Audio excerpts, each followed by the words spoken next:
As we wrap up, I want to say thanks to everybody who came up. And we have heard your ideas, your suggestions, and everything. And as I've said before, it was not our intention to come and tell you what we will do, but rather we want you all to tell us what your problems are, what your ideas are, what your solutions are, and based on that, we're going to put together a plan that will present to you all. So I want to come back 1 month from today. I'll be back in Benke, and I would hope that we can see more people, all of you plus more, where we're going to present the plan along with the different costings, quotations that we'll need to put in place, what needs to be put in place, and those persons who want to contribute can then say what contributions they're going to make. Except for the vehicle, that is most urgent as of today, tomorrow the latest, the decals and the lights for the vehicles, and the Tigo phone, that is most urgent as well. So we're not going to wait for next month to launch that. That we want to launch immediately.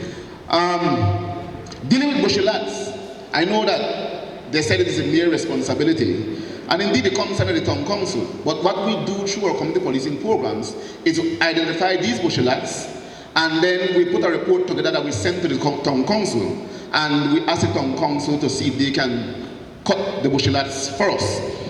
And the law do provides that the town council can send a bill to the owner of the lot that they can pay for whatever work they had done in keeping the lot clean. The same we also do for BL and places that do not have light.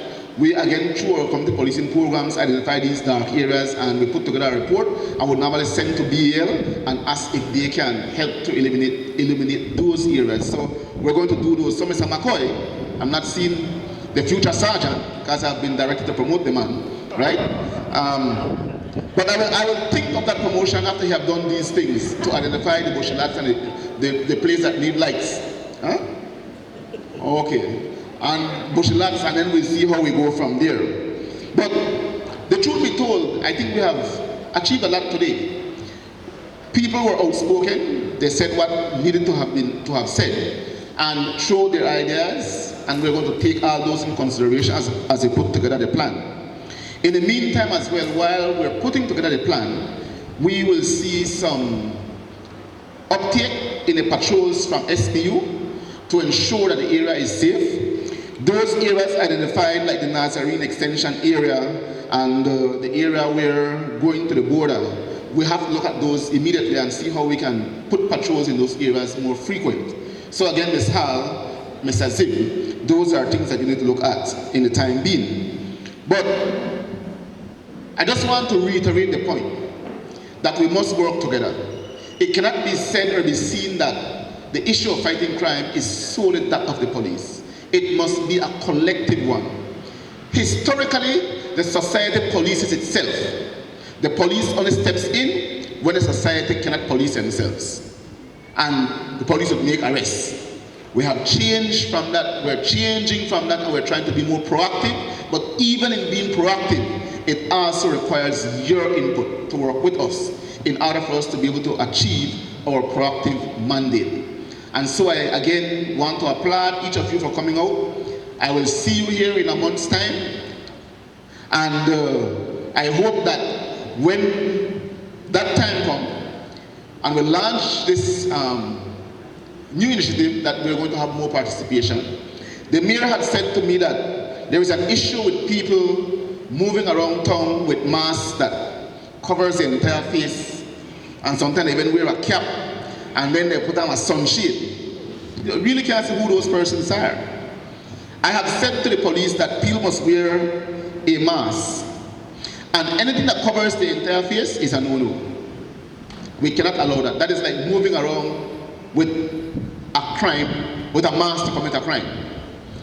Business places, we cannot tell you what to do, but if you see the need to have a rule that says the customer must take off his mask for like 5 seconds when entering so the camera can pick them up, you can put that rule in place.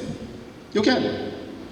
And it makes proper sense, right? Because you want to be able to identify people who comes into your place. You might have surveillance cameras, but the surveillance camera cannot remove a mask. So when people come in and they commit a crime because they have on a mask, even though you pick it up, you're unable to identify those persons. But if you have a rule that says you take off the mask for 5 seconds when you reach at the door, and you put it back on, the camera then gets your full features, so if something occurs, they can see exactly who that person is behind the mask. So that is something you can do on your own. So with that said, again, I want to say thanks to each and every one of you for coming out, and I look forward to a very good working relationship with you all. I will try to come to Benke as often as I could, but I'm promising 1 month from today, I will be here again. So take care again, and God bless. Thank you, Commissioner. Thank you. We will now have the closing remarks by our Deputy Mayor, Ms. Vania Garcia. On behalf of the Benkeviejo Town Council, the residents of Benkeviejo and surrounding areas, we wish to express our sincere gratitude for your quick response to our call. We do hope that true commitment from the police department and our people now take a different approach as we are living in difficult times. Benkeviejo is not that peaceful again, and our residents do not feel safe in their own homes.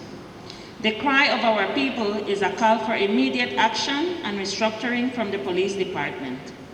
We are willing to work hand in hand to make the difference, but again, we need true commitment, for this is what will bring trust and viable ways of making our town and surrounding areas safe again. The need to working together is essential. We have been way too comfortable now, and now is the time to awaken and take a stand. We need people in love with their jobs, with justice and with service. I do hope that our call is taken seriously and that measures are taken to re-establish security for our residents. I also want to say that we are going to restore the Office of Youth and Services here in Benke, which is a very good way to keep our youths away from crime. I also take the opportunity to thank our residents that have committed to assist the department, and I can say that the Benkeviejo Town Council is also committed to assist in every way possible. Once again, I thank you, and I would like to end with a quote from Nelson Mandela. Safety and security do not just happen. They are the result of collective consensus and public investment. We owe our children, the most vulnerable citizens in our society, a life free of violence and fear. Thank you. Thank you, Councilor Garcia.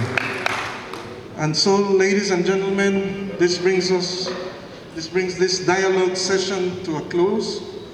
And it's only a temporary close because, as Commissioner Chester Williams has said, we should all be here come the next 30 calendar days or anytime within that time frame.